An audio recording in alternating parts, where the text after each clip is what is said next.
Welcome everyone, my name is Red. I'm finally back, finally able to make videos. I'm all settled in. So let me start off by saying that I am not a financial advisor.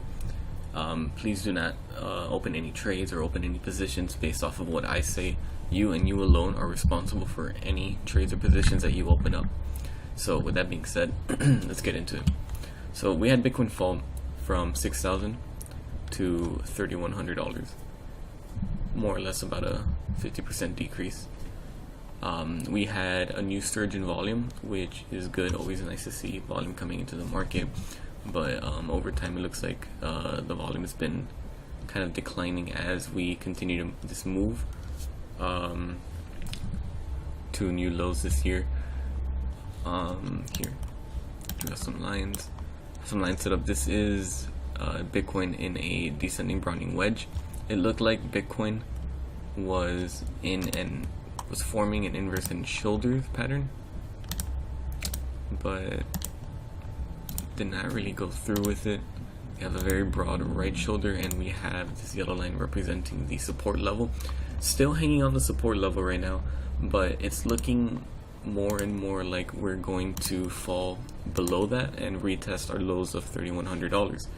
Now, the reason why, before I get into that, let's take a look at what was going on before. So, things were actually looking pretty good for a little bit. We had on our RSI this steady line of support.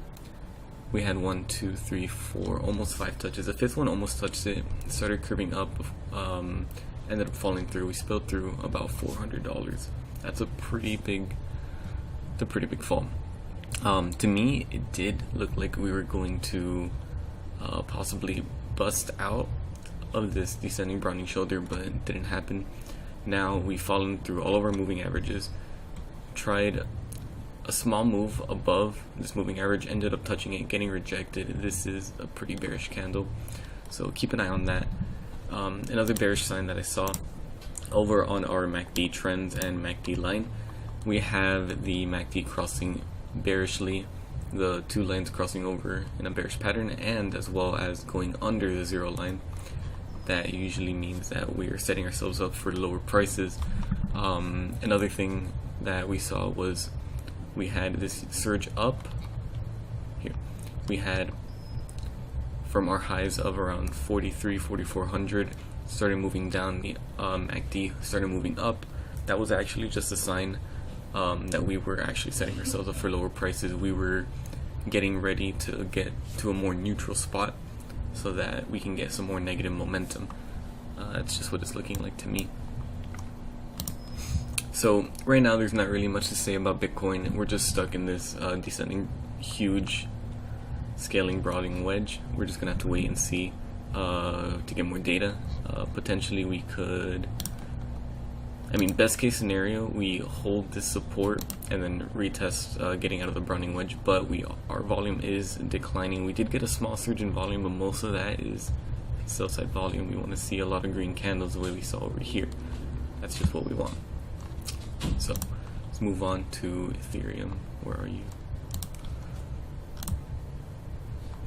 Alright, Ethereum's case is very similar, a little different. To me, it was a lot easier to read. I'm going to get rid of the volume. We all know it's declining.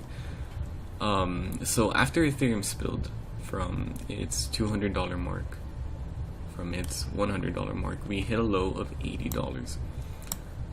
Now, the reason why that is actually significant is because back last year, we did have a small hiccup.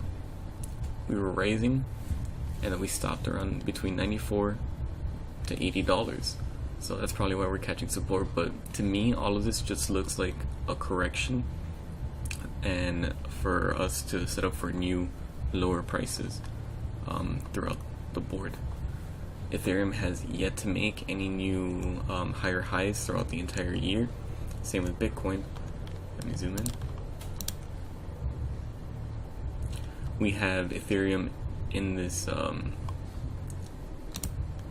we have it in this channel moving along. We have 1, 2, 3, 4, 5 touches. We have lower levels of positive momentum, not really making any new highs.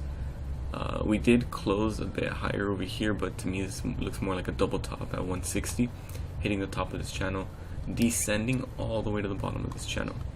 So similar to Bitcoin, our RSI was showing some support levels, moving up, then we dropped under it. We didn't really fall significantly, but this was the first sign that Ethereum gave us that it wasn't going to make a new high. We were setting ourselves up for lower prices. We ended up falling a little bit, rose a little bit, hit the top of that resistance level that was previously support, and then ended up spilling with Bitcoin. Hit the bottom of this channel, making a slightly higher low, so that is a good thing, but pull up the volume. Overall, the volume isn't really there. We want to get this kind of volume in a spill like this. We want more green volume so we can break out of this overhead resistance. So Bitcoin, Ethereum, probably on the same boat right now. Something that is worth mentioning, Cardano, and let me just mention Tron right now. Tron, Cardano, and XRP have been one of the very few top 10 cryptocurrencies to make higher highs versus the other cryptocurrencies. Nothing else. There have only been like about a handful of cryptocurrencies that have actually made a newer higher high after Cardano fell to 830 sats. That was about, I think, 2.7 cents at the time. We had Cardano run up on this little rally going on. We have a high, a higher low for the first time, and then a higher high. Now it was kind of short-lived because we have our previous support that became resistance, and now it's acting as resistance again. So chances are that once Bitcoin falls, Cardano will probably fall with it, but I don't think the fall will be as significant. For now, I'm going to be watching it, see what turns up. But generally speaking, for Cardano, it's so close to its inception prices.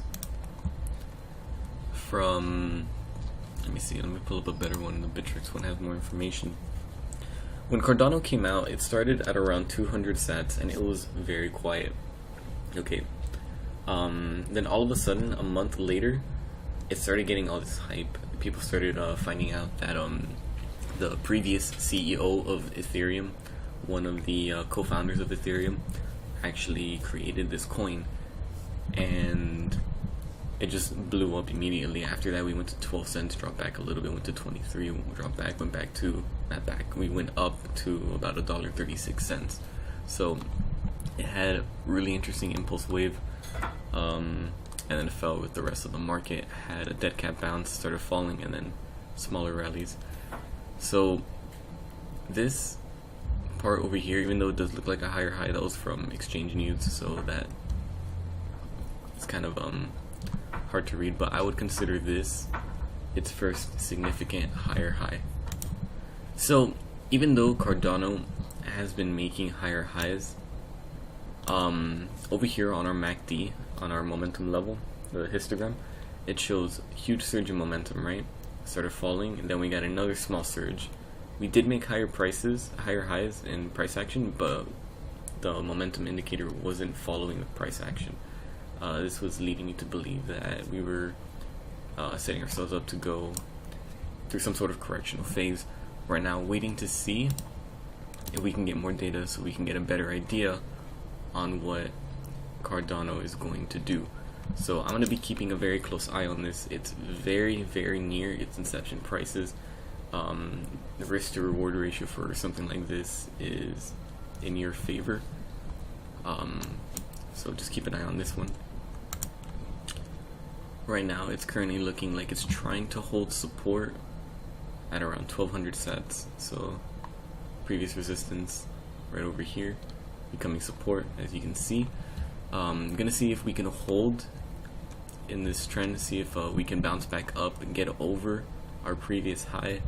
That would be a great sign. Getting over this area for Cardano would be a really big milestone for them. So now that we have a little bit new information, let's go ahead and draw a line over here.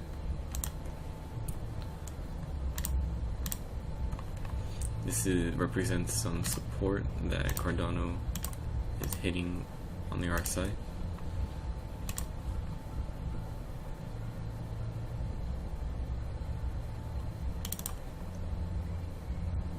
We're getting a very, very slight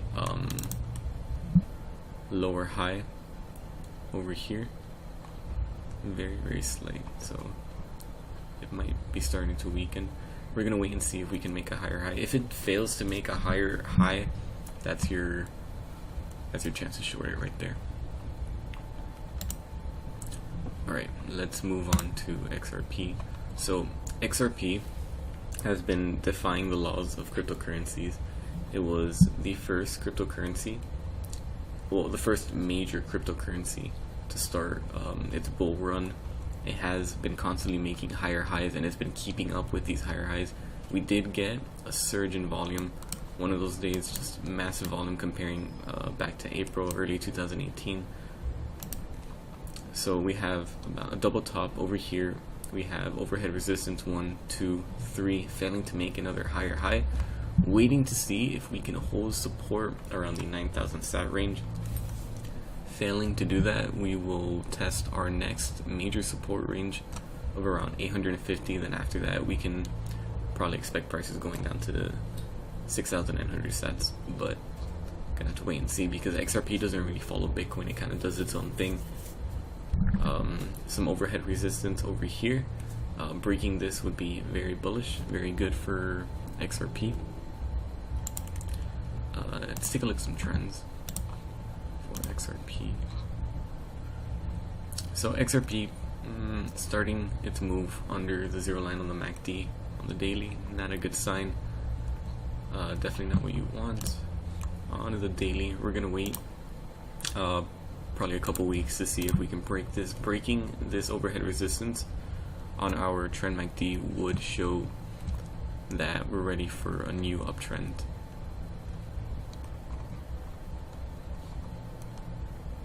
See something.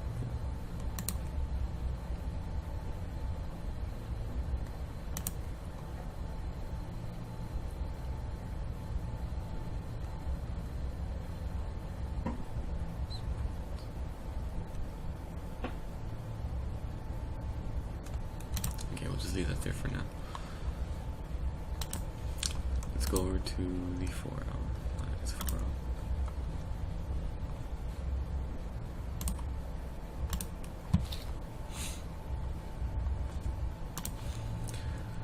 We'll just leave it at that. Okay. Next up. Okay, so aside from cryptocurrencies taking a big hit, a lot of companies in the stock market have also been taking a really big hit. More noticeably has been Amazon, Apple, Facebook, Netflix, just a lot of really, really strong companies taking these massive hits. We have Amazon here, double topping at around $2,060 after its ongoing bull run that's been happening for years. Just take a quick look. Try not to take too much time on this, but spanning from pretty much 2015, we're in the beginning of 2019, from our low of $286, we went all the way to $2,000, almost a 10x increase. Great, very good for Amazon. Eventually they will rule the world, but for now they are going through some sort of correctional phase, just like the rest of the market. I'm gonna put this away for now. So try to put some things in perspective. Once we failed to make this higher high, it was your first sign that we were going to see Amazon go through at least some sort of correction. We got a little more than that. We fell.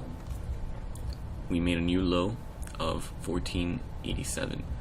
This has been, well, technically it caught support here for a little bit, went back up a little bit and went down. This has been the first lower low since pretty much 2014, 2015. Then it went back up, made a new lower low, double topped over here at 1780, very bearish signal, then dropped again, and I was able to make this channel kind of following the behavior of the channel. It tried to go above the 200 MA again, failed, got rejected around that same area at the very, which just so happens to align with top of the channel and the 50% retrace of this fib channel. So if Amazon gets rejected here, falls, we're probably going to most likely see $1,200. Even if it does go over this $1,700 mark, we would have to go over its stronger resistance level at around 1,800. If we can break 1,800, then it would give me more confidence that Amazon is done with its correctional phase and ready to move up to new higher prices. We do have volume coming in. Over time, we see Amazon's volume kind of depleting little by little, then a small surge every time there was a dip. People buying the dip until we got to this phase, started lowering, or volume started, it's more obvious on the weekly. Let's pull that up. There it is. Okay, so have massive volume around this era between March of 2007 to February of 2010. As prices were moving up, volume was depleting, small surges in volume every now and then, but overall volume hasn't been like it was, back in 2007, 2008. My guess is that once Amazon, if this bear market continues, once Amazon falls under that $1,200 mark, we will more than likely see the low 800s, between $800 and $900 for Amazon. See if we can catch some support from where we caught support a few times back in last year of 2017. Yeah, not last year, that was a year and a half ago. So with all that being said, let's move on to some news and some articles that I found. Here are a couple that aren't loaded. Alright, so I stumbled upon this article. It's Could Japan's approval of the Bitcoin ETF affect US SEC's decision? So there's been a lot of talk about an ETF ever since, for pretty much a year now, where people have been asking for an ETF, but the SEC has been rejecting every ETF that's been coming out or pushing it back. Well, now Japan is finally starting to consider an approval of a Bitcoin ETF, but that doesn't necessarily mean that it'll happen anytime soon. So just like the US, the FSA, the Financial Service Agency of Japan, can also take their time considering the approval of an ETF. I think that if Japan were to allow a Bitcoin ETF, then the US SEC would watch the way Japan does it to see, use them as their scapegoat, use them as a testimony to see how things go with that ETF. So this came out January 7th. Japan is considering the approval of the country's first Bitcoin ETF. With the final deadline of the VanEck Bitcoin ETF on the horizon, could the approval of a Bitcoin ETF in Japan have an impact on the decision of the US Securities and Exchange Commission? So the probability of a Bitcoin ETF in the US is very slim. There's still a lot of confusion and misunderstandings as to what Bitcoin does and what Bitcoin is. They haven't really done a whole lot of research on Bitcoin, and they still don't quite understand it. So whether the ETF gets approved or not, the filing of a VanEck ETF will provide more clarity on the subject. In the second half of 2018, the SEC rejected 12 Bitcoin ETFs submitted by the Winklevoss twins and 3 other companies. It's not just the Winklevoss twins that submitted 12 Bitcoin ETFs. There were multiple spanning through different companies.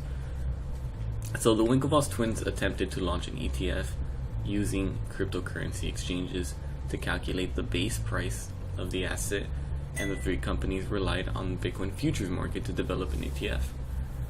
all 11 filings were rejected by the SEC because it believed that both exchanges and futures market are not of significant size. So they pretty much want exchanges to be bigger. They want more liquidity. They want more research. They want more information. This is still a very new market to them. So the way the VanEck ETF works is it uses data from over-the-counter market, which is said to be bigger than the cryptocurrency exchange market in terms of volume and trading activity. We don't have any of that kind of information on hand. Regardless of the result, it will lead the SEC to evaluate the global cryptocurrency over-the-counter market and also consider the tightening regulatory frameworks in major overseas markets.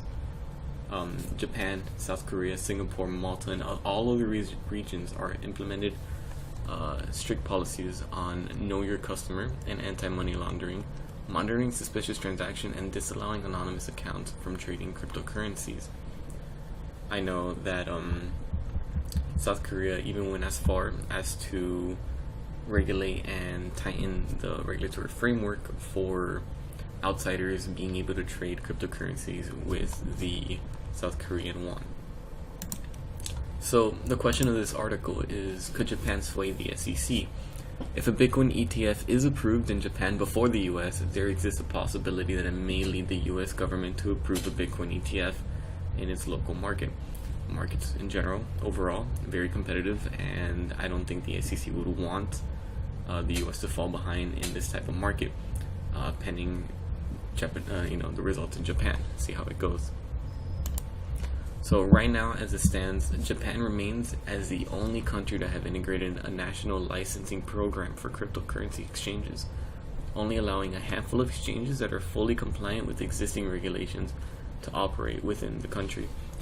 That is a little more progressive than other countries, so a Bitcoin ETF happening in Japan isn't really so far-fetched, but I don't think it would happen anytime soon. I think this article was meant to hype up some more rumors about a Bitcoin ETF possibly being approved somewhere else. But over here it says pretty much what I said earlier, that currently the time frame of the FSA's decision on the approval of Bitcoin ETF is uncertain, and it may also take many months for the government to come to a consensus on the subject. So, get rid of that. So overall, we're just going to have to wait and see what happens with the VanEck ETF, with other regulatory frameworks around the world, to see what kind of decision they can come up with, what kind of understanding they get for Bitcoin and other cryptocurrencies. So aside from that, we still have a lot of people fighting and lobbying towards Bitcoin mass adoption. We have the Winklevoss twins confirming their commitment to Bitcoin ETF during Reddit Ask Me Anything. So Cameron Winklevoss stated that Bitcoin is most likely the winner in the long term during an Ask Me Anything session on Reddit.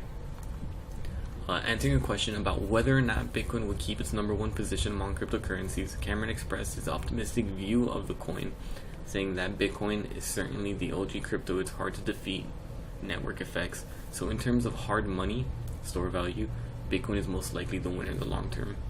I personally don't really agree with that.